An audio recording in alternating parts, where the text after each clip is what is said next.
Hello દોસ્તો, ઘણી વખત એવું બનતું હોય છે કે આપણે મસ્ત મજાનો આન્સર લખી નાખ્યા પછી આપણે એવું જ માનીએ છીએ કે આપણને આની અંદર ધી બેસ્ટ માર્ક્સ મળવાના છે. પણ વિદ્યાર્થી મિત્રો, જો આ પ્રશ્ન જોશો તો તમને ખ્યાલ આવશે કે આપણે કેટલીક વખત કેટલીક નાની નાની ભૂલો જે છે કરી લેતા હોય છે, અને એ ભૂલો જે છે એની અંદર જો પરિવર્તન કરીએ તો હજી પણ માર્ક્સની અંદર વધારો થઈ શકે છે. જેમ કે વિદ્યાર્થી મિત્રો, અહીંયા તમને પ્રશ્ન પૂછેલો છે કે સિંધુ ખીણની સંસ્કૃતિ વિશ્વ અને ભારતની સંસ્કૃતિને આપેલા મૂળ ફાળાની મૂલવણી કરવાની છે. હવે પ્રશ્ન શું આવ્યો હતો કે ભાઈ આ પ્રશ્ન ઉપર લખવાનું છે સિંધુ ખીણની સભ્યતા જે છે અથવા તો સંસ્કૃતિ જે ખાસ વિશ્વને આપેલું છે એના ઉપર દોસ્તો વાત કરવાની છે.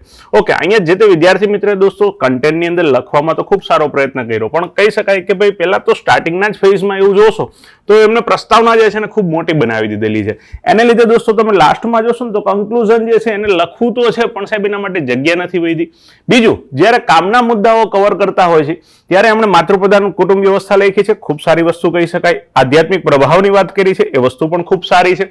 કેન્દ્રીકૃત શાસન વ્યવસ્થાની વાત કરી છે, એ બી ખૂબ સારું છે. પણ સાહેબ સોના ચાંદીના ઘરેણા એને વિશ્વની અંદર ખાસ આપવામાં યોગદાનની અંદર કદાચ એવું બની શકે કે જરૂરી ઓછું બને.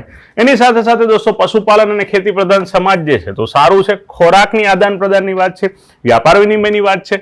ઓકે, અહીંયા જો આપ જોઈ શકો તો હજી આની અંદર દોસ્તો રમત ગમતનો પણ ઉલ્લેખ કરી શકો છો, ધાર્મિક કાર્યો અને રીત રિવાજોની પણ વાત કરી શકો છો, સામાજિક રચનાની પણ વાત કરીએ છીએ, અને ડિફેન્સ એટલે કે દોસ્તો જે કિલ્લેબંધી જે છે એને પણ તમે આની અંદર કવર કરી શકો છો. તો વિદ્યાર્થી મિત્રો, એવું બની શકે કે આન્સર હજી સારો બને તો માર્ક્સમાં હજી પણ સારો વધારો થાય છે. કામના મુદ્દાઓ જ્યારે કવર કરતા હોય છે ત્યારે પોસિબલ હોય તો આ બધા પાસાઓ જે છે જેને ખાસ તમે હાઇલાઇટ કરી શકો છો.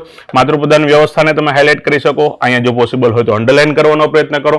આની અંદર પણ દોસ્તો લખતા એવું બની શકે કે ઇમ્પોર્ટન્ટ ફેક્ટ જે છે જો એને અંડરલાઇન કરીને આપ દેખાડો કે જેથી કરીને પેપર ચેકરના ધ્યાનમાં આવે કે આપ આ વસ્તુથી જાણકાર છો. દોસ્તો, આવી જ પરીક્ષાલક્ષી માહિતી અને જીપીએસસી મેન્સની જો પ્રિપરેશન આપણે કરવી છે તો દોસ્તો તમારા માટે જીપીએસસીની વેબ સંકુલ જીપીએસસી ચેનલ આપણા માટે બનાવેલી છે.